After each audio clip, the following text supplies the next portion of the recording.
10वीं क्लास के math subject के चैप्टर नंबर 14 सांख्यिकी की एक्सरसाइज 14.4 के पहले प्रश्न को हल कर रहे हैं। देखिए क्या कहता है, निम्नलिखित बंटन किसी फैक्ट्री के 50 श्रमिकों की दैनिक आय दर्शाता है। इस बंटन को एक कम प्रकार के संचयी बारंबारता बंटन में बदलिए और उसका तोरण खींचिए। यहाँ पे तोरण बड़ा इंपॉर्टेंट है, समझाएंगे आपको दोनों ही तरह से, कम प्रकार में भी और अधिक प्रकार में भी। यहाँ पे हमें सिर्फ कम प्रकार का दिया हुआ है तो हम पहले कम प्रकार की बात करेंगे। अच्छा, तोरण होता क्या है? तोरण जो है हमारे पास से इंग्लिश में इसको हम बोलते हैं ओजाइव, ओजाइव और ओजीव। ये ओजीव जो है इसका जो सही अर्थ होता है वो एक उत्तल पृष्ठ का उभरा हुआ अवतल प्रकार है। मतलब ये हमारे पास कुछ ऐसी आकृति आती है, एस टाइप में, या ऐसे बनेगी, ठीक है। और इसका जो प्रयोग होता था वो 14वीं और 15वीं शताब्दी में वास्तुकला में बहुत ज़्यादा होता था, इस प्रकार की आकृतियों का। तो देखिए सबसे पहले हमने क्या करना है, इसको एक कम प्रकार के संचयी बारंबारता में इकट्ठे करते हुए चलना हमने। कैसे करेंगे? यहाँ पे हमारे पास दैनिक आय जो है, यहाँ पे हम लिखते हैं दैनिक आय।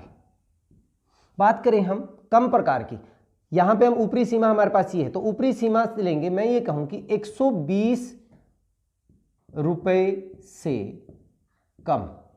120 रुपये से कम कितने श्रमिक हैं? श्रमिकों की संख्या जिनकी 120 रुपये से कम दैनिक आय है। यहाँ पे क्यूमुलेटिव फ्रीक्वेंसी मतलब संचयी बारंबारता, इसको हम बोलते हैं संचयी बारंबारता। 120 रुपये से कम कितने बंदे हैं? 12 है, तो आपने सिर्फ ये 12 ही लिखना है। इसके बाद अगर हम बात करें 140 से, यहां से चलना हमने ऊपरी सीमाओं से, 140 रुपये से कम कितने श्रमिकों की आय है? तो हम यहाँ पे ये दोनों भी जुड़ जाएंगे, क्योंकि इससे पीछे वाले सारे जुड़ जाएंगे। हमारे पास 12 + 14 कितने हो जाएंगे? 26 हो जाएंगे। इसके बाद 160 रुपये से कम, 160 रुपये से कम, ये कितना हो जाएगा? इसमें ये भी जोड़ दीजिए, 26 और 8 कितना हो गया? 34 हो गया। 180 रुपये से कम, 180 रुपये से कम, अब ये 6 और जोड़ दीजिए, 40 हो गया। अब 200 रुपये से कम, 200 रुपये से कम, 10 और जोड़ देंगे तो 50, सारे के सारे आगे 200 तक ही थे हमारे पास सारे श्रमिकों की संख्या। ये है हमारा कम प्रकार का बंटन, ये हमारी क्यूमुलेटिव फ्रीक्वेंसी हो गई। अब हमने क्या करना है, इसका तोरण खींचना है। तोरण खींचना है मतलब हमने इसका ग्राफ खींचना है, और ग्राफ अगर हम खींचते हैं तो वहां पे हमारे पास कोऑर्डिनेट्स होते हैं एक्स अक्ष और वाई अक्ष के ऊपर। तो वो जो एक्स अक्ष और वाई अक्ष है वो हमारा यहां से बनेगा, ये बिंदु बनेगा 120 12, 140 26, 160 34, 180 40 और 250। तो अब देखिए ये हमारा एक्स अक्ष और वाई अक्ष है, वाई अक्ष है, ठीक है। एक अक्षैतिज रेखा है, एक ऊर्ध्वाधर रेखा है। जो हमारी अक्षैतिज रेखा है मतलब एक्स अक्ष है, उसके ऊपर आपने हमेशा वर्ग अंतराल या हमारी ऊपरी सीमाएं लेनी है। अब ये कहां से स्टार्ट है? 120 है। मेरे पास यहां पे जो बिंदु बनेंगे वो क्या बनेंगे? अगर हम निर्देशांक करें, निर्देशांक की बात अगर मैं बताऊं तो निर्देशांक हमारे पास क्या क्या बनेंगे? 120 12, 140 26, 160 34, 180 40 और 250। इनको हमने रिप्रेजेंट करना है यहाँ पे। मैंने बताया यहाँ पे एक्स अक्ष पे आपने ऊपरी सीमाएं लेनी है। कहाँ से स्टार्ट है? 120 से है। तो हम तो ये तो हमारा मूल बिंदु होता है। इसके लिए हम क्या करते हैं, यहाँ पे अगर मैं 120 ले लूँ, यहाँ से स्टार्ट कर देता हूँ।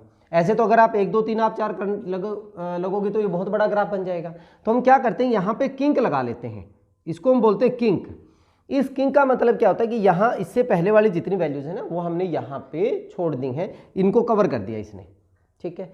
120 के बाद हमारे पास क्या आ रहा है? 140, लेकिन वो हमें पैमाना लिखना पड़ेगा। हम यहाँ पे लिखेंगे, क्या लिखेंगे कि एक्स अक्ष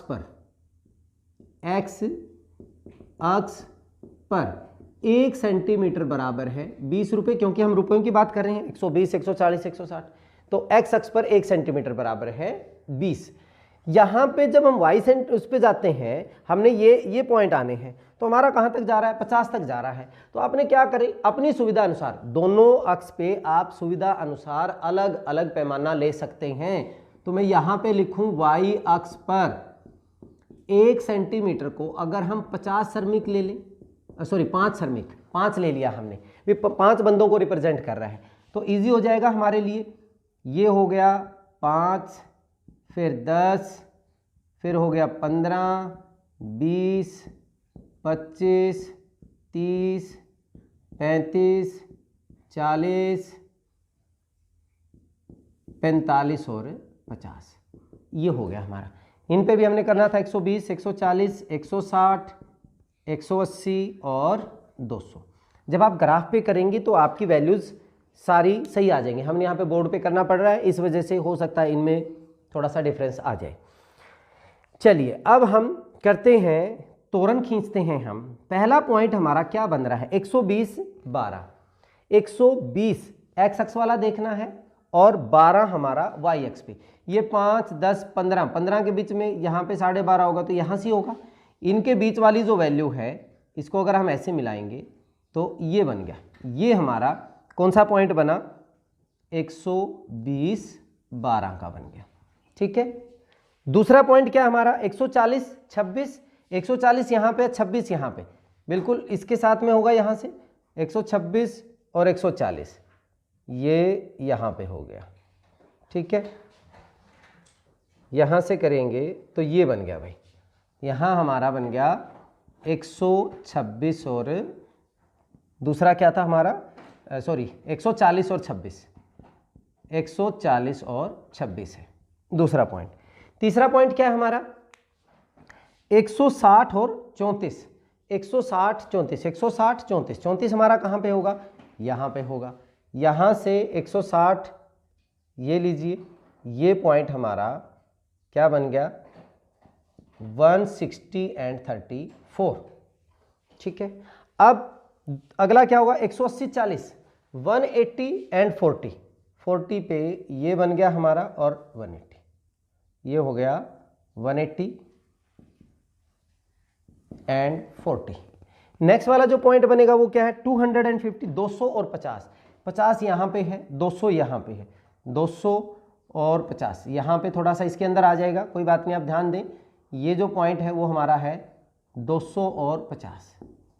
अब आपने क्या करना है, फ्री हैंड से आपने इनको ऐसे मिला देना बस। जो ये पॉइंट है हमारे, फ्री हैंड से इसको मिला देना है।